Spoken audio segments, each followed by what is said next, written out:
Hello, everybody. Welcome to another exciting episode of Jimmy's Jambox. We're here. We're back at it again, and we're going to get on into it. But before we do, as always, please make sure to like, subscribe, push all the buttons, do all the things. You know, I don't know where they are, but you do, and I trust you. And with that being said, here's a quick word from our sponsors. Organic herbs and botanicals, skincare and edibles, wellness for body and mind. The Brothers Apothecary. Fine teas and remedies. Ronald Records. From indie gems to classic hits, discover the heart of local music. With live shows all the time, up close and personal, and regular releases on their in-house label. Ronald Records. Supporting the community, one track at a time. All right, thank y'all so much for watching. Again, shout out The Brothers Apothecary, Ronald Records, and Portland Water. Thanks for keeping us hydrated. And with that being said, let's go ahead and get on into it. Here is today's guests. Hey, I'm Jody. And I'm Mark. And we're Follow Me Home. Hello. Hey. Hello. Thanks so much for joining us. Thanks for having us. Yeah. Let's go in the same order and have you all each introduce yourself again and what you do in the band. I'm Jody. I play piano, sing, harmonica. Okay. Occasionally guitar. Nice. Mostly Wide range. Yeah. Mm-hmm. And what about you? I'm Mark and I play guitar. Nice. Simple. I love it. No. That's not all he does. Fair enough. We'll go kind of back this way. What got you each started in music initially? For me, it was, early on. I didn't grow up in a musical household, but my mom had music. We had music playing, but my parents weren't musicians. Gotcha. Okay, so it was appreciated in the house. And it was a 15-year-old. I saw a buddy play a few chords of, Yep. Stairway to Heaven or whatever it was, Okay. Right? And I was like, I want to be able to do that type of thing. And then it was the next day, go out and buy a guitar and start teaching myself and get a book and listening to whatever I could get my hands on, Gotcha. And then it kind of took off from there. I realized how passionate I was for it and how much I loved it and how much it meant to me pretty early on. Gotcha. And were your parents pretty supportive of the decision? Not early. No, not at all. No. But I forged ahead, and they've come full circle. Fair. Now they're like, from the beginning. Yeah. But it's definitely taken an evolutionary road for sure. I could imagine. From a number of different genres to where it's come now. So, yeah. Gotcha. Yeah. Well, that's awesome. And then what about you? I did grow up in a musical household. My father was could have probably been a concert pianist with the classical, but he, got married young and had 2 kids right away, so I had to do other things. But I'm pretty sure that I fell in love with certain pieces of music before I was even born, because I know he was practicing them, and when I hear them, it's trance-like, maybe from the womb. So I wanted to play piano from my earliest memory of consciousness. I think one of my first memories is trying to reach up to a keyboard, when I was a toddler and it was way up there. So, yeah. Well, that's awesome. And then I was encouraged with classical piano lessons through my youth, but we had all kinds of music in the house. My parents had a very hip record collection, and I grew up with all kinds of music in the house. So, Gotcha. Yeah. When did the harmonica come into play? I think kind of as a young adult, like maybe early 20s, I just kind of picked it up and thought, oh, this is, the opposite of the piano. You can't carry pianos easily, but you can carry 6 of these in your pocket. Very true. Very true. So I just started messing with it, and I played it a bit here and there, and then I put it away for a very long time. And just really since I made my first solo album I made in 2012, and I guess that's kind of when I picked it up again, and it features on that. And then with our music, it's pretty prominent. Gotcha. Yeah, very much so. Yeah. Awesome. Well, that's rad. Now, before we officially get into what you all do more in the present day, I do have a couple foundation questions I'd like to check in with everybody on. And this, whoever comes up with it first can answer first. But this first one, it's one we ask early. It's one we ask often. And it's definitely a crowd favorite. What was the first album you each bought with your own money? With my own money was Kiss Alive. Okay. Quality album. Yeah. And then what about you? I bought a lot of 45s before I ever bought an album. Back in the day, you go down there with your allowance. But I think, as far as I can remember, it was a Creedence album. Okay. So you both just had good music taste, right? Coming of age in a good era, really, that stuff. And then what was one of the first live shows you each ever went to that was like specifically one you wanted to go to? So like you saw it was happening, got tickets, and went to it. I can say I didn't get the tickets, but I definitely wanted to go. But my parents took me because they wanted to go too. Like I said, our house was kind of full of music, and we all really loved this artist. And I thought it was pretty cool. I was 10. It was Ray Charles. Oh, wow. It was a life-changing experience. Oh my God, I can't even imagine. That was phenomenal. Yeah, it was. Yeah. Then what about you? I was 16 and I saw Springsteen on the Born to Run tour. So, whoa. And that changed my life, it was incredible. Such good early music experiences. That's awesome. Yeah. And then I guess this may be kind of a broader answer for you, but do you each have like a defining moment where you decided you wanted to take music more seriously? I mean, it just was like what I wanted to do as far as I can remember back. I mean, I never questioned it. It just seemed like this is what I'm meant to do, Yeah. So can't say more than that. Yeah, that's definitely in your DNA, right? Yes. Yeah. I think, it may have been that show that early on, that first show was just like, wow, this can be rock and roll. This can be spiritual. This can be, I'm a young man, and I never knew that a rock and roll show could bring you to tears and and just stir up so much emotion. And I think that was definitely life-changing for me, for sure. It was like, this is incredible. Yeah. Shout out to Springsteen. Yeah. Thanks for the good music. Yeah. But now let's go ahead and let's get on into y'all in the present day. We're going to get a super easy one out of the way first. How'd you pick the name? How did we? We stumbled into it. We toyed with lots of names. In fact, we're always coming up with funny little phrases and going, "That's a good band name." Doesn't everybody do that? Yeah, I do. I have a small list of texts to one friend in particular. I'm like, this would be a great album name. This would be a great band name for this genre. Right. We actually tried to nail it down. There was we'd think of something and think, that's brilliant. Let's make sure somebody's not using it. Some band in Sweden has it, or, it was just everywhere. And then, I don't know, we kind of hit on it. Do you remember exactly how? I don't know. It was a song we were working on. It's in a song. Mm-hmm. It's the name of a song that we have written, I guess, and just kind of came forward in the process of naming one day. And there are lots of songs with that name out there. And there might be one album with that name that I've come across. Mm-hmm. But I think we thought it was fair game. Yeah, no, when I was searching for it earlier, because I was like, man, I feel like this is going to be one of those kinds of names. And it wasn't. No, y'all really kind of struck gold with that one. Yeah. And I do this bit where I break down names. It's such a comfortable name. Like, it's fitting of your sound. It's all easy words. It like aesthetically looks good. So you really, you nailed it with that one by finding it. It felt like something everybody could relate to. Very much so. Yeah. Very much so. And it's not easily forgotten. Mm-hmm. That's the hardest part. Yeah. Because when I was in my last main band, Smooth Talk, which we went through the same thing. I think we went through like 20 different names, and like we were just throwing them out there at a certain point just to like see what Google would say. Yeah. And then I think that came up in conversation, and we looked it up. We were like, oh, well, I'm sure that's it.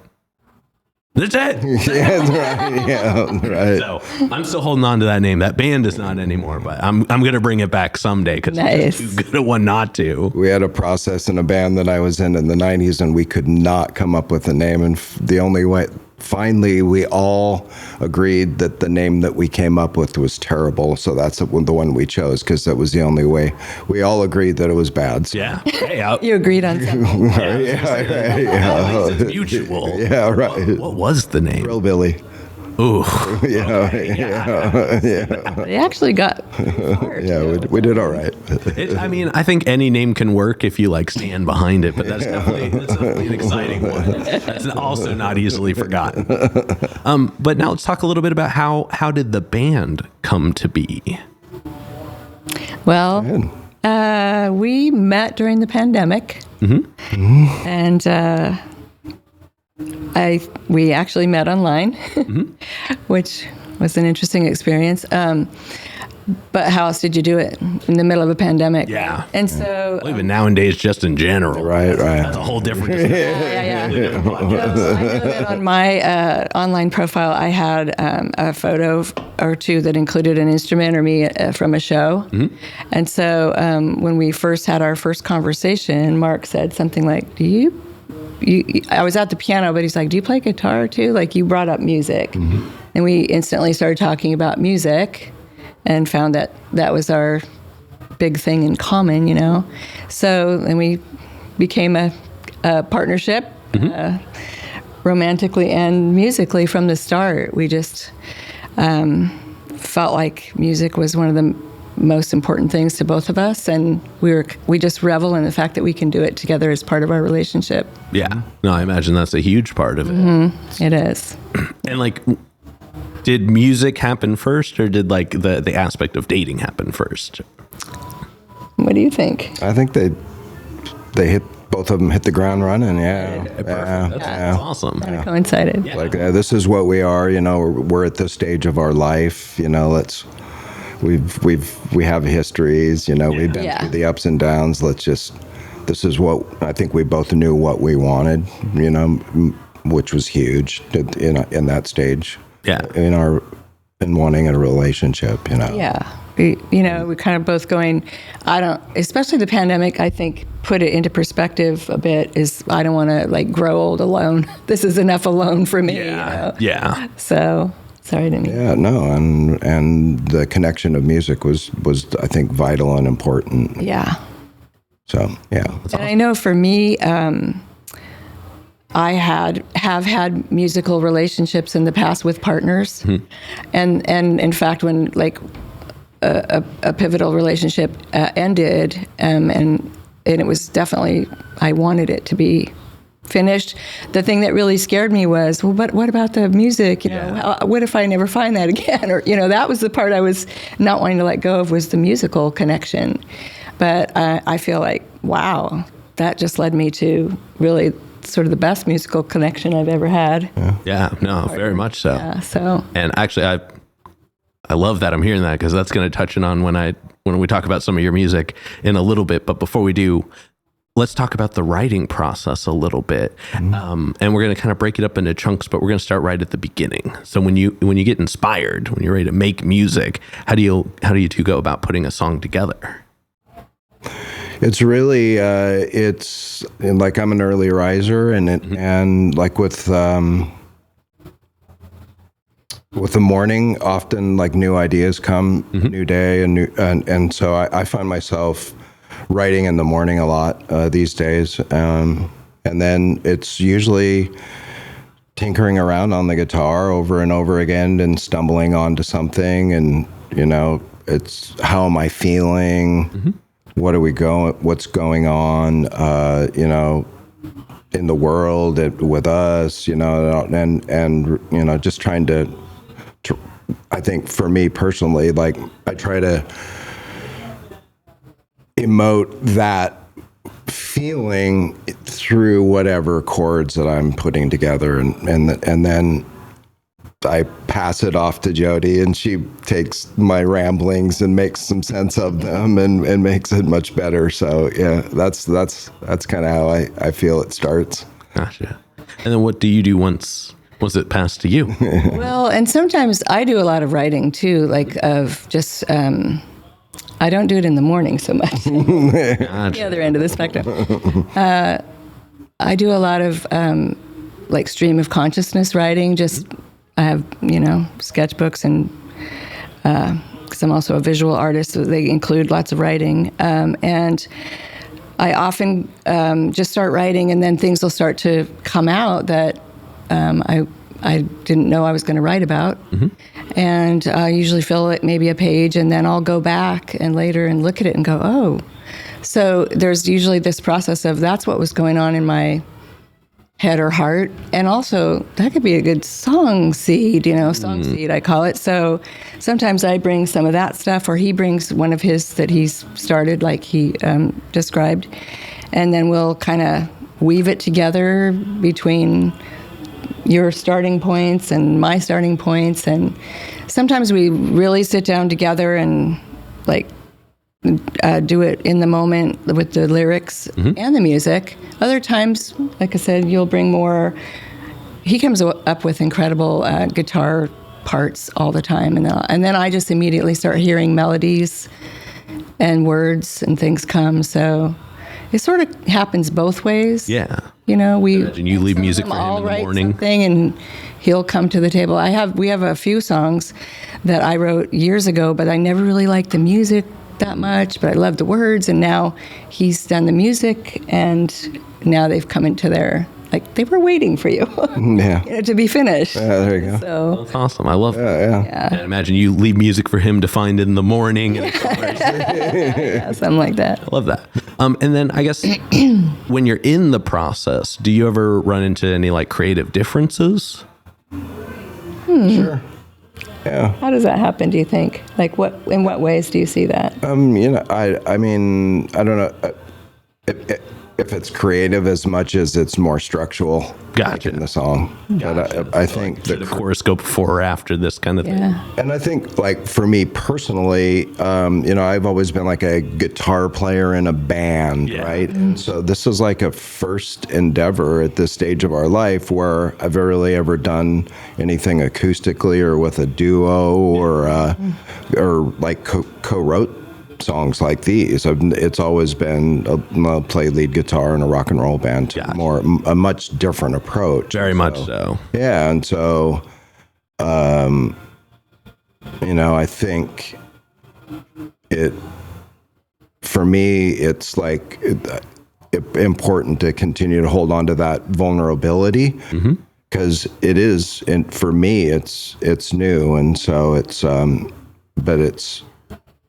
I found how it incredibly therapeutic and powerful it is. Doing it this way. It's been a really exciting journey. We already have another album written. Oh, exciting. So, and so it's been a great experience finding a writing partner. I didn't know that it could be like this, so that's been a great journey. Yeah, and I imagine just being that your background was lead rock, that is one of those ones where it's you have to do a lot of less is more, just because there's so many people doing other things. So to be able to expand on your ability to fill the space, and then be accompanied by somebody who has been playing for so long and is so talented I know. at many things, to be able to kind of find the spots that you can't fill and put competent and enjoyable music as well.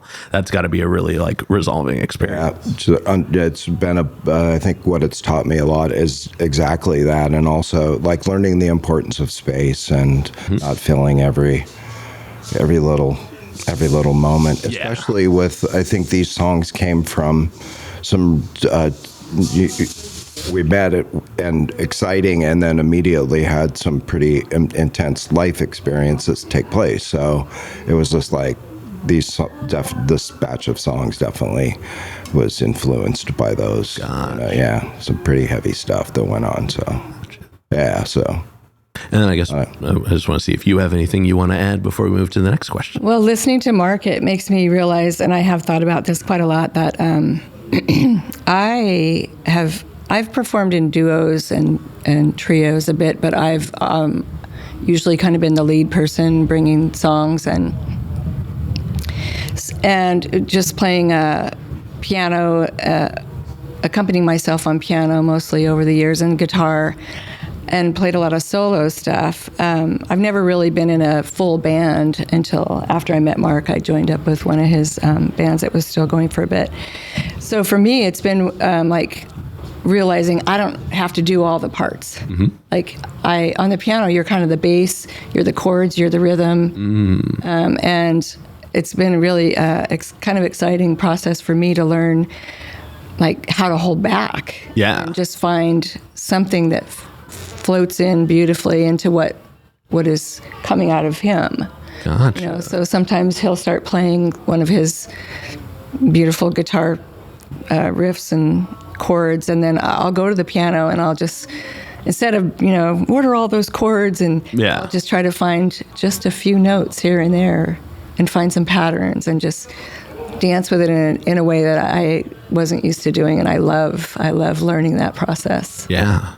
No, so, I mean, it's exciting. It's cool that, it's cool that you both are kind of just experiencing different ways to let space within music happen. Yeah. It sounds like. Yeah. And that's, at any stage in music to be able to find a new way to approach it, I think is one of the most enjoyable parts of it. And, as students of music, we're always learning is the most important thing, in my opinion. I couldn't agree more. That's really exciting. Yeah. Now let's go ahead and let's talk about your music. Your most current project is the thing that's readily available at the moment, so we'll talk about that. It's a self-titled album, fun, called Follow Me Home. It just came out at the very beginning of last August 3rd. Mm-hmm. Yes, that's exciting, and it's available on Bandcamp. Y'all should definitely go listen to it if you haven't. And all other streaming platforms now. Oh, cool. That's exciting. Hooray. Yeah. I'm gonna go save it on Spotify now. Mm-hmm.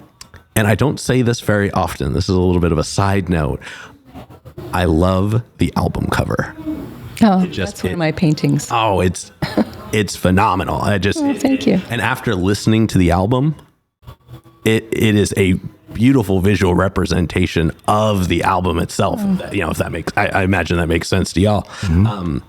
Nice to hear. Thank you. Yeah, no, but I mean, as a whole, the album is delightful. It's smooth, but it's not drony. It's got a good range of sounds, and they're all comfortable.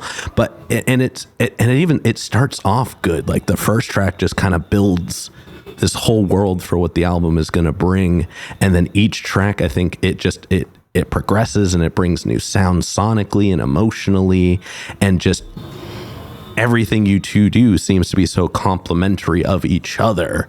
And just like I said, it's apparent that you each were able to allow the space of each other to kind of fall into the mix really well. So just as a whole, it's a really enjoyable album. Thank you. Before I go into, I do this bit where I pick out a track that I liked, but it's going to go a little long. So before we get into that, do you each have any highlights you would like to share about the album?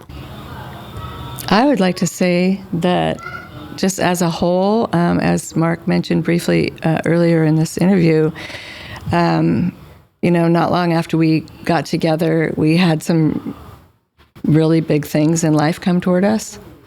And I don't know, I can say whatever I feel like saying on here, right? Yeah. So one of the biggest and hardest things is that I lost my daughter. Mm-hmm. And we lost my daughter, and that's just one of the things. And so I feel like we both knew, because of the way we've lived our lives, that music would save us. I've always felt like music was my salvation through any hard times in life, but at the very beginning, it was almost impossible to even play or sing. But some of the songs are directly a result of that experience. Others they're all part of the process of just healing. And, life is a beautiful journey. And even with something so tragic, not willing to give up and I just still want to create and grow, and these songs are all about that. Yeah, finding hope in hard times is definitely an element in an influence in this body of work, I would say, for sure. Well, thank you for sharing that. I'm very sorry to hear that, but something very beautiful did come from it. Now getting into this next bit where I said I pick out a track I really like, it was tough. It was tough. Like I couldn't pick one. I'm going to be completely honest.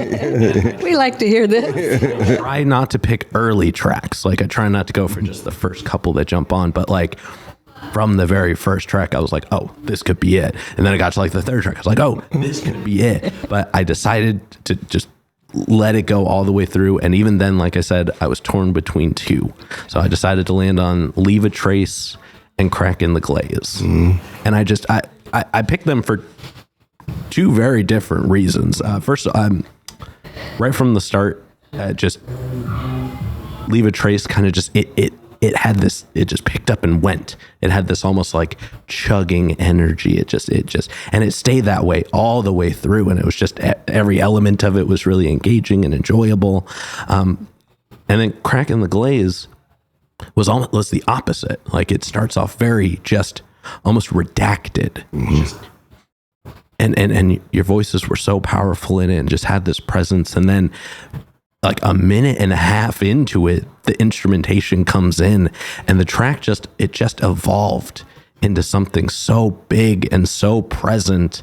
And it just really moved me. And like, it was one of those ones where it's like, as with every listen through I gave it, because that was the one where I was like, no, I need to figure out what it is about this track. Cause it grabbed me so differently, but just the structure in it and the way that you each delivered within it, it was just a really powerful track. Thank you. So those were the two that I decided to land on, but I have to say, I really did enjoy the entire album. Thank you. Yeah. Thanks. I am curious to know, which track would you each pick as your like favorite one to perform?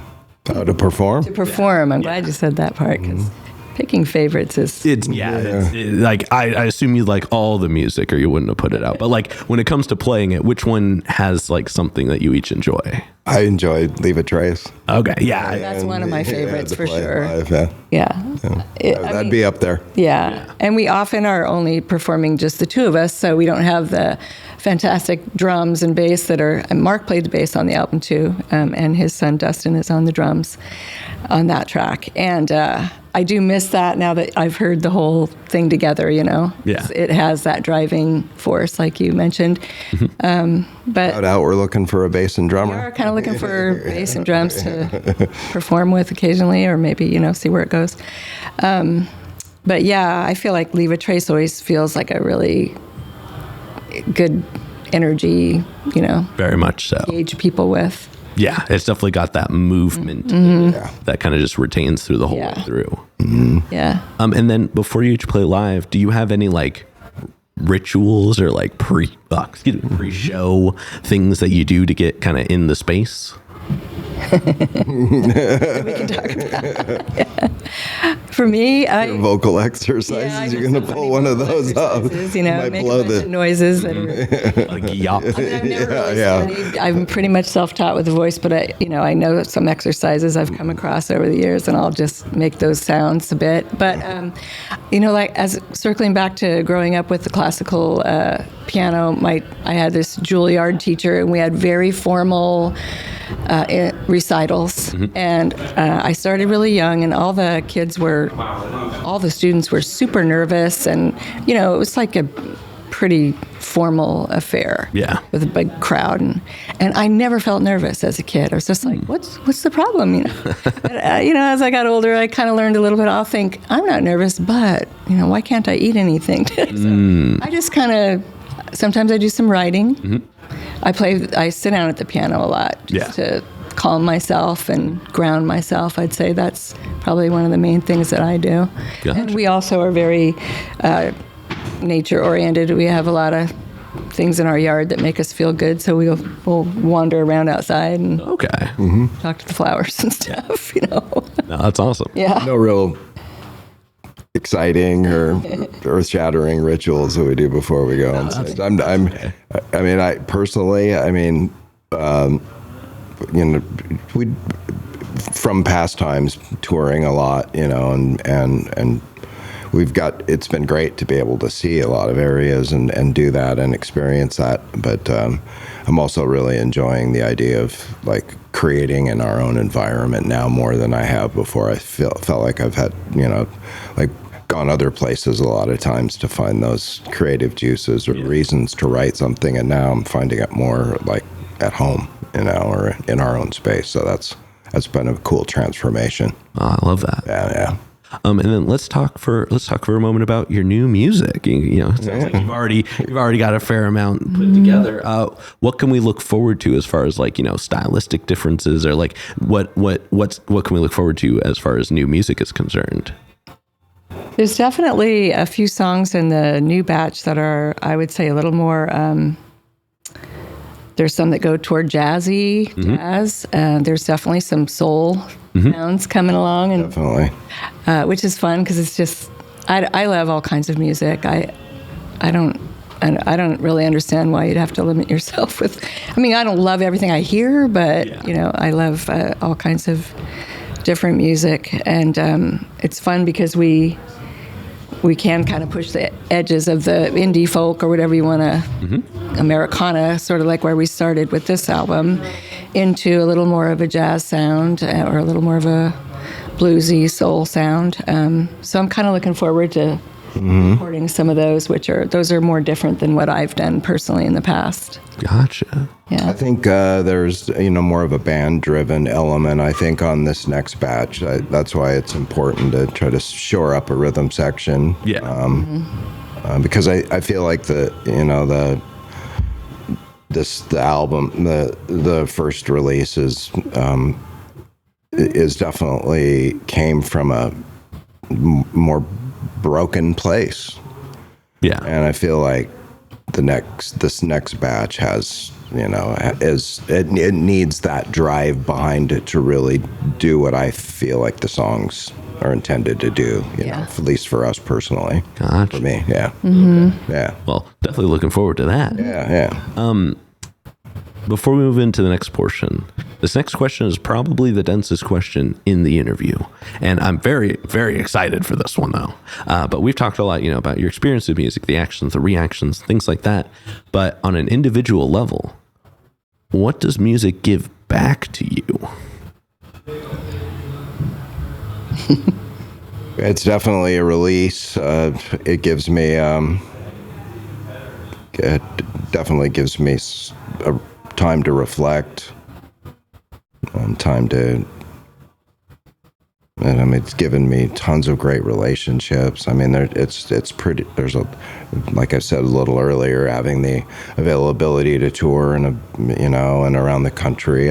Jody's toured, internationally, and I haven't been able to do that, but in my years, but I'd love to be able to do that. But so meeting people along the way and developing relationships. It's on that level. It's been it's fantastic, and it's also been extremely therapeutic. It's with the life experiences that have gone on. So just found that it's got a survival mechanism more than I ever knew that it really had. Honestly, mental health area. It was. I didn't know. I don't know what I would have been. I don't know if I would have been sitting here after the last couple of years had it not been for music in a lot of ways. So that's massively powerful right there. So very much so. Yeah.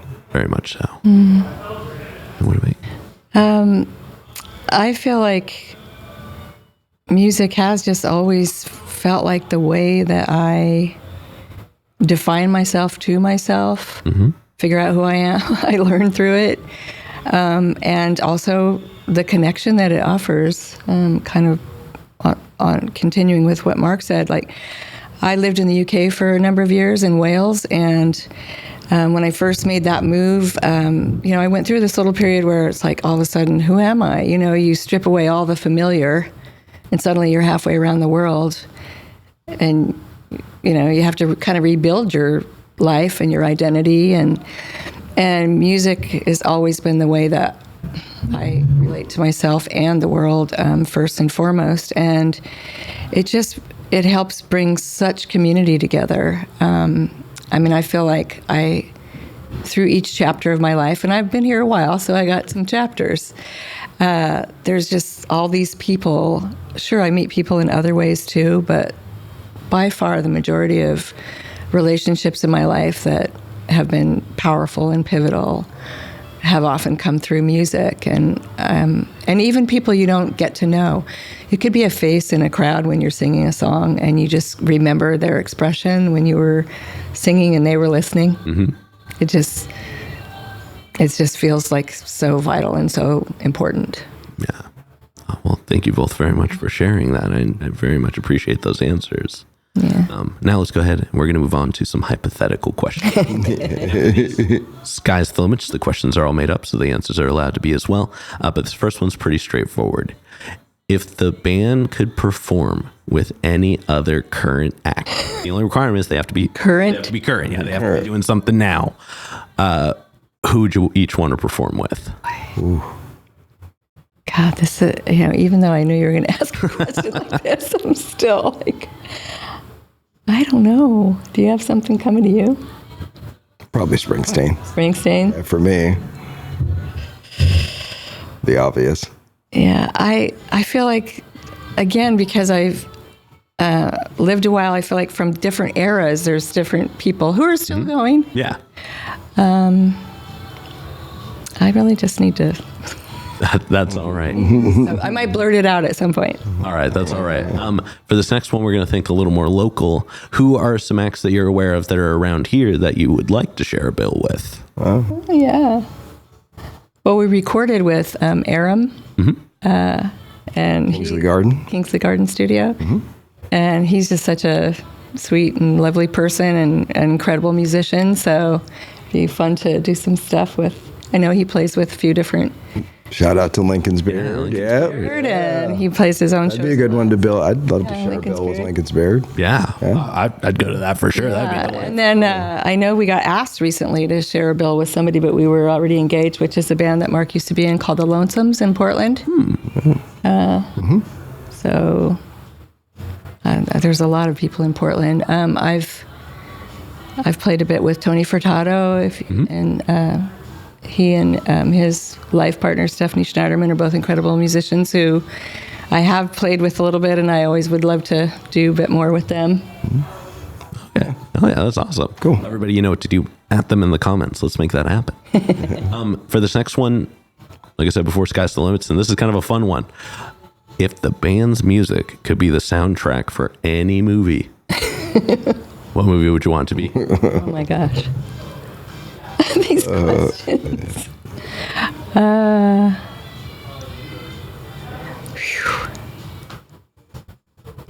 don't know. I'm drawing a blank. Really? You got one? If the band I want to make the movie too. Could be a Okay. You want to make the movie? Yeah. We want you to make the movie. Yeah. Oh, okay. Okay. Can we make the movie too? Yeah. Tell ya? Yeah. Well, that is definitely not a bad answer. Do you go Coen Brothers? Do you Well, go? Coen Brothers would be pretty fun. Yeah. Maybe. Something like that. Yeah, I don't know. I'm not. That's all right. This is one I don't get to ask more often because I don't always get to sit down with a group of people. But it's one I always like. I never have a good answer, so I'm always just curious if anybody can come up with anything. And then to wrap up the hypothetical questions, if you could each add one abstract instrument to the band, so not just like the key things, which I mean you already kind of cover anyway, what would you each want to add? Add another instrument? Yeah. Yeah. I'm kind of partial to the cello or the fiddle. Okay. Like, I've played with a lot of fiddle players because I played Irish traditional Celtic music a lot in the past.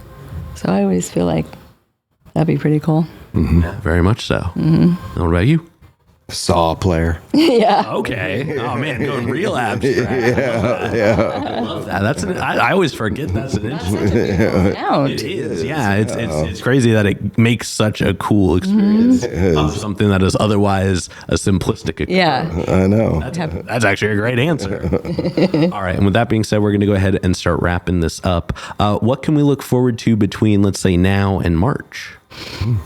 Well, at the moment, we're trying to organize a little bit more of we've done kind of a in-home, little bit of a release show informally with friends and neighbors, but we're trying to organize a out in the public release show for the album that just came out. So we're kind of working on that. Shore up a rhythm section. Yeah, looking for the rhythm section. Album release.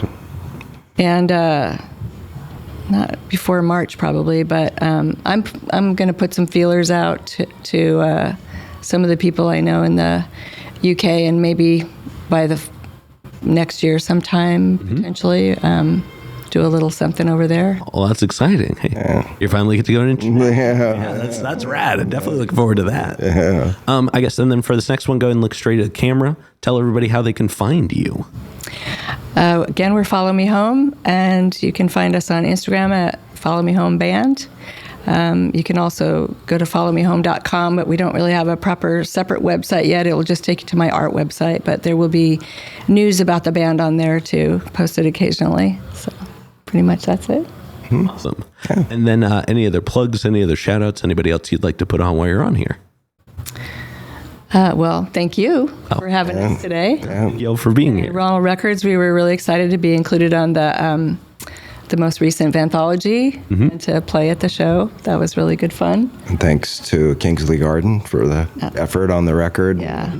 Aaron. Mark Stanley and my son Dustin. Yeah, for playing with us. Yeah, and just we have a lot of love and support from friends and family, so shout out to all of you. Yeah. Awesome. All right. And then with that being said, I've got one last question to go. But before we do, I'm going to steal the camera for just a second. As always, y'all, please make sure to like, subscribe, push all the buttons, do all the things. You know, I don't know where they are, but you do, and I trust you. And one more shout out to the Brothers Apothecary, Ronald Records, and Portland Water. Thanks for keeping us hydrated. With that being said, the final question. And this is entirely up to your interpretation. You can answer, and whoever comes up with it first. But what is an album you feel is more on the obscure side? So it's a bit of a deep cut. It's one maybe not a lot of people would know, but it's one you think everybody should know.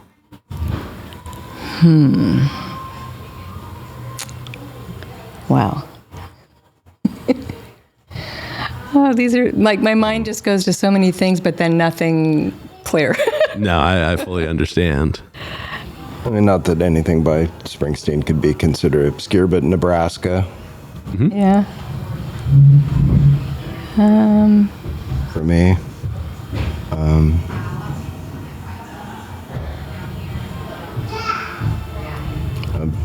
Big Thief. I like Big Thief. I think for me it might be some like lesser known people that I've come across in my journeys here and there. I've just known so many incredible... Oh, your album. That's right. It's an album. Yeah, not artists. That's right. Yeah, so I'm thinking like albums from people who aren't household names, but how do you find those people? I don't know if you know them. I mean, hey, you'd be surprised what's available on the internet. Yeah, I mean, I guess that's one of the beauties of our current world is you can stumble onto things that you never would have found otherwise. Yeah. So there's a lot to discover out there. Very much. I mean, can I just say, keep going here for a sec? Like I said, I had a lot of albums and songs and music of all kinds in my household as a kid. And when I was very, very young, I'd say one of them that had the most sort of power over me, that maybe a lot of people don't know of now because of the time difference, but it was a Marianne Faithfull Do you know who she is? I don't offhand know. I don't even remember the name of the album, but it has a song called "This Little Bird." So if you can find that, I recommend giving that a listen. Oh, that's a phenomenal recommendation. Yeah. Thank you. Living with ghosts. All right, with that being said, we're going to go ahead and wrap this up. Thank you both so much for joining us today. Yeah, thank you. Thanks for having us. Yeah. All right. Pleasure. And this has been another exciting episode of Jimmy's Jambox. I'm Jimmy. I'm Jody. I'm Mark. And we're signing off. Later, y'all. That's a wrap. This is not a podcast. This is a show.